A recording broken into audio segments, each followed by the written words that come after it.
HDZ-u na njegovom putu uspjeha, na njegovom putu povratka na vlast, odnosno na putu povratka upravljanja ponovno Hrvatskom državom. Milijan Brkić sigurno neće biti smetnja.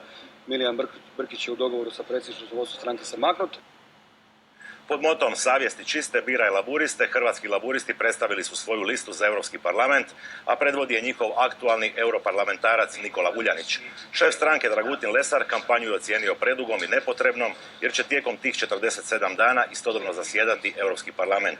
Poručili su da se njihovi zastupnici ne bave povijesnim ideološkim nadmetanjima, nego otvaraju teme koje se drugi ne usude otvoriti.